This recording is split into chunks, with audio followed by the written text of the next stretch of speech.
Hey, hello YouTube. Those on YouTube, I should say. My name is Gabe, and I'm kind of new at this, so I wanted to just apologize and ask for forgiveness ahead of time. I'm not a good speaker, not a good teacher. I'm not a teacher whatsoever, really. I just had some thoughts I want to throw up on YouTube and share with the world. Kind of get a response, or at least help somebody out who had a question. I've had questions about things found in Scripture, issues on how we're supposed to live out our faith. And if this helps somebody and helps them find answers, then that's awesome. And I came out here in the woods, as you can see today, just because I like getting away from distraction. I like, sometimes it helps you clear your mind. And we find through Scripture sometimes God speaks to people and through people, or uses people when they're in a period of isolation, or in a period of desolation, or just removed from everything. That's when God speaks to them, usually in a still, small voice. So today I just want to kind of talk quickly about what we put on our dinner plates and then what we put in our mouths, and whether or not there's scriptural or biblical implications or mandates dictating what we should and should not.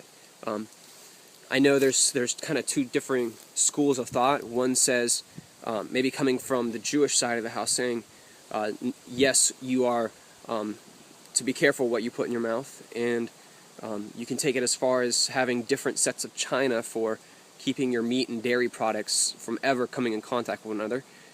Even the Orthodox Jewish community says, there's time limits that you should put on how close together you eat meat and dairy products. And to me, that's kind of one extreme. I think that is an extreme that isn't biblical necessarily. It comes from the prohibition of boiling a calf in its mother's milk. So how they get that far, it's yet to be determined on my end. But the other extreme, maybe on the Christian side, is that it's basically a free-for-all. You can eat everything from shrimp and lobster down to have a pulled pork sandwich, or you can even boil a calf in its mother's milk. Where do we stand on this? And is there complete freedom, according to Scripture, and not according to man's doctrines or teachings, on what we are to put in our mouths and ingest? I kind of stand in the middle. I say there is. There are some guidelines as to what we put in our mouths. It's not a religious thing, a man-made doctrine or anything like that, but rather it's found here in Scripture, easily laid out, specifically in the Torah, and then further exemplified through our Messiah, Yeshua, who walked on this earth, roughly 2,000 years ago, and taught how to live out that Torah. And the Torah, in case you don't know, is the first 5 books of the Bible. It's also commonly referred to as the Law. So I just wanted to read something quick. I had a recent interaction with a master's level trained, I should say, theologian of sorts. He's also a pastor. And actually, I can't remember his name, so I have to keep him anonymous, but he used Mark 7:19 as reason why we are to no longer worry, I guess, or fret about what we should or should not eat, and that all food has been made clean. So I just want to quickly read Mark 7:19, if I could. And you can turn there in your preferred translation. Maybe I'll back up and start at... Maybe back up a little bit, because it's actually a pretty interesting exchange between Yeshua and some Pharisees. Basically, Yeshua is just kind of help set the context. Yeshua is sitting down to eat with some of his disciples, and some Pharisees are present, and he doesn't wash his hands before he eats, or he doesn't tell his disciples to anyways. Let me see, I'll start at verse, maybe chapter 7, verse 14. And Yeshua called all the crowd and said to them, "Hear me, all of you, and understand. There isn't anything that is on the outside of a man that enters into him that is able to defile him, but the thing that goes out from him, that is the thing that defiles a man. He who has ears, let him hear." And when Yeshua entered into the house away from the crowd, his disciples asked him about that saying. And he said to them, "You are likewise slow to understand. You do not know that everything which enters a man from the outside is not able to defile him, because it does not enter into his heart, but rather into his belly, and is cast out by excretion, which purifies all the food. But anything that goes out from a man is that which defiles him. So obviously he's saying on a kind of a deeper level, it's not that comes in, it's not food that's been handled by unwashed hands that's able to defile you, maybe to defile your soul and your heart, but that what comes out of your mouth, comes out of your body, your actions, your words. Let me take the same verse. So let me read specifically verse 19. Because it does not enter into his heart, rather into his belly, and is cast out by excretion, which purifies all the food. But anything that goes out from a man is that which defiles man. So let me grab my my other translation here and see where we come into some problems.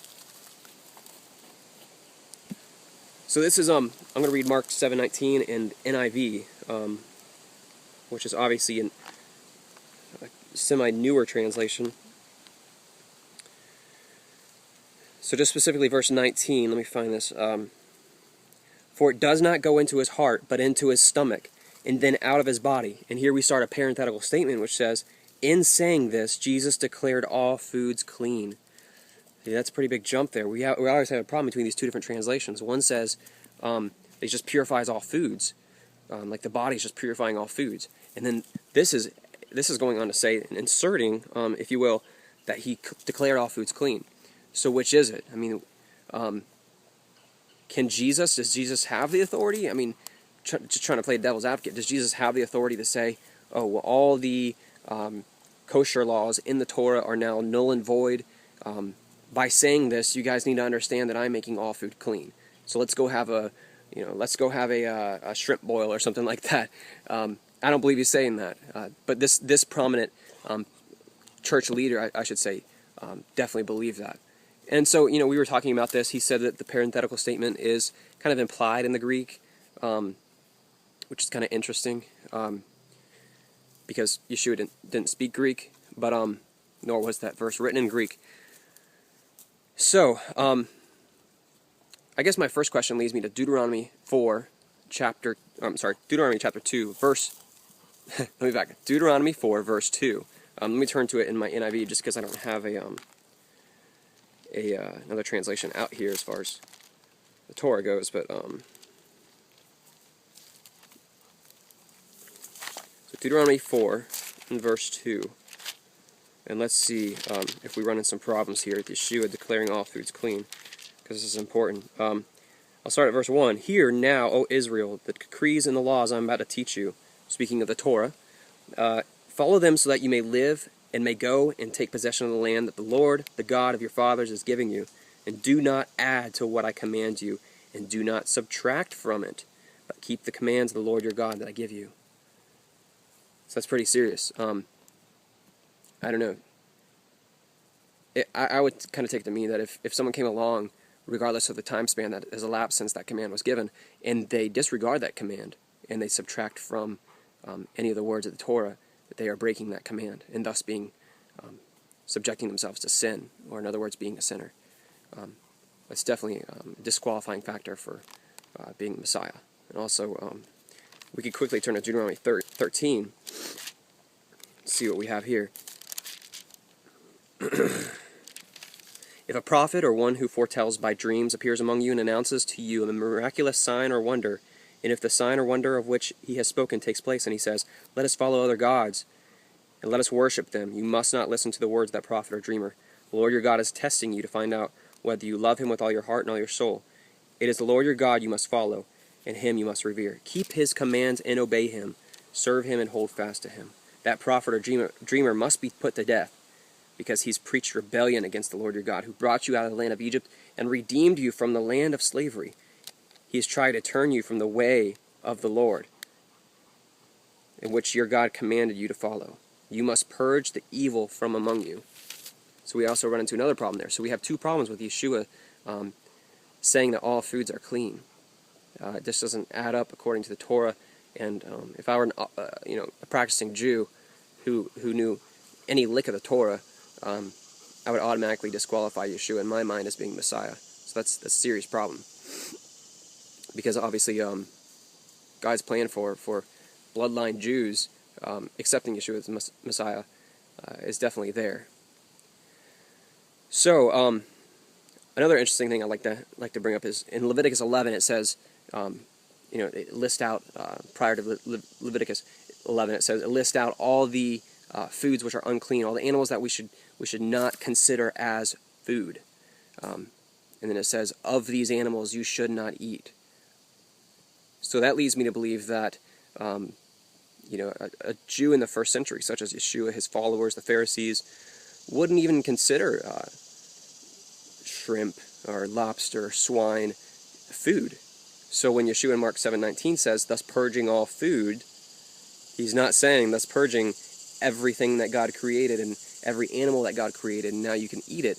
He's saying, thus purging all food that you have ingested according to the commands of the Almighty, according to the commands that are found in the Torah. So it just kind of assumed that you were eating kosher. And so a first century Jew wouldn't consider an unclean animal food. That's really important to think about. So I just wanted to finish up with that. And what are your thoughts? Do you eat kosher? Do you think we should eat kosher? And something I just want to add real quick is Peter in Acts 10. That's another verse that a lot of Christians will use to say that something that I used in the past to say that the kosher laws are no longer applicable. Peter sees the sheet coming down with all the unclean animals, and 3 times he hears a voice say, kill and eat, kill and eat, kill and eat. But he refuses to all 3 times. Now why is that? If you hear a voice of the Almighty say, kill and eat 3 times, you would think about, after the first or second time, you'd kill and eat, especially as hungry as he was on the roof praying. But he refuses 3 times. He obviously knew there was a deeper significance, a deeper meaning behind that vision. It wasn't to go kill and eat unclean animals and make them food. And you notice in his vision, right after seeing the sheet come down, he says, no, I have never eaten anything common or unclean. That has some serious implications too, because if Peter's never eaten anything common, that means he's never eaten anything tainted or ritually impure, let alone unclean. That's a whole other level of kosher diet right there. That's there's a very good chance he was a strict vegetarian if that's the case. So he's never eaten any meat that was richly unclean. That's a level of piety that many of us don't even associate with the disciples.